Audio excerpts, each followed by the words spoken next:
എൻസൈക്ലോവിങ്സിന്റെ പുതിയൊരു വീഡിയോയിലേക്ക് നിങ്ങൾക്ക് ഏവർക്കും സ്വാഗതം. ഈ വീഡിയോയിലൂടെ നിങ്ങളുമായി ഷെയർ ചെയ്യുന്നത് സർക്കാർ ജീവനക്കാർക്കും അധ്യാപകർക്കും അനുവദിച്ചിരിക്കുന്ന DA-യുമായി ബന്ധപ്പെടുത്തിയുള്ള ചില പ്രധാനപ്പെട്ട വിശദാംശങ്ങളാണ് ഉൾപ്പെടുത്തിയിട്ടുള്ളത്. നമ്മുടെ വീഡിയോ ആദ്യമായി കാണുന്ന സുഹൃത്തുക്കളാണെങ്കിൽ ആദ്യമേ തന്നെ ചാനൽ ഒന്ന് സബ്സ്ക്രൈബ് ചെയ്യുക. അപ്പോൾ നമുക്ക് വിശദാംശങ്ങളിലേക്ക് കിടക്കാം. സർക്കാർ ജീവനക്കാർക്കും അധ്യാപകർക്കും അനുവദിച്ച DA-യുടെ അവസാന ഗഡു ഏപ്രിൽ മാസത്തെ ശമ്പളത്തോടൊപ്പം തന്നെ നൽകുമെന്ന് സർക്കാർ ഹൈക്കോടതിയിൽ അറിയിച്ചിരിക്കുകയാണ്. കുടിശ്ശിക 2026-27 സാമ്പത്തിക വർഷം മുതൽ നൽകുമെന്നും സർക്കാരിന് വേണ്ടി ഗവൺമെന്റ് പ്ലീഡർ അറിയിച്ചിരിക്കുകയാണ്. 8 ഗഡുവായിട്ട് കുടിശ്ശിക നൽകുമെന്ന് പ്രഖ്യാപിച്ചിട്ടും തുടർ നടപടി ഉണ്ടായില്ല എന്നാരോപിച്ച് federation of all Kerala university employees organisation സംസ്ഥാന പ്രസിഡന്റ് N മഹേഷ് നൽകിയ ഉപഹർജിയിലാണ് വിശദീകരണം ഉണ്ടായിരിക്കുന്നത്.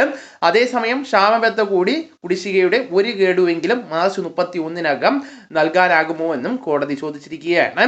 കുടിശ്ശികയുടെ ഒരു ഗഡുവെങ്കിലും മാർച്ച് 31-നകം നൽകാനും കുടിശ്ശികയ്ക്ക് ന്യായമായിട്ടുള്ള പലിശ നൽകുവാനും ഉത്തരവിടണമെന്നാവശ്യപ്പെട്ടാണ് ഉപഹർജി വന്നിരിക്കുന്നത്.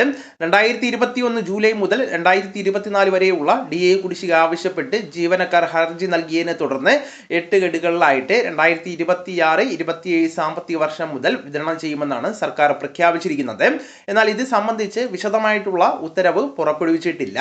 ഇക്കാര്യത്തിൽ ബന്ധപ്പെട്ട വകുപ്പിന്റെ നിലപാട് തേടേണ്ടതുണ്ടെന്ന് ഗവൺമെന്റ് പ്ലീഡർ അറിയിച്ചിരിക്കുകയാണ്. ഇതിന് സമയം അനുവദിക്കണമെന്നാണ് ആവശ്യപ്പെട്ടതോടുകൂടിയാണ് ഹർജി വീണ്ടും ഏപ്രിൽ 8-ാം തീയതി പരിഗണിക്കുവാൻ തീരുമാനിച്ചിരിക്കുന്നത്. അപ്പോൾ ഈ വിവരങ്ങൾ നിങ്ങളുടെ സുഹൃത്തുക്കളിലേക്കും മറ്റ് ഗ്രൂപ്പുകളിലേക്കും കൂടെ ഷെയർ ചെയ്യുക. നമുക്ക് തുടർന്നും വിജ്ഞാനപരമായിട്ടുള്ള മറ്റ് വീഡിയോസും ആനുകാലിക വിവരങ്ങളുമായിട്ട് വീണ്ടും കാണാം. അതുവരെ ഗുഡ് ബൈ.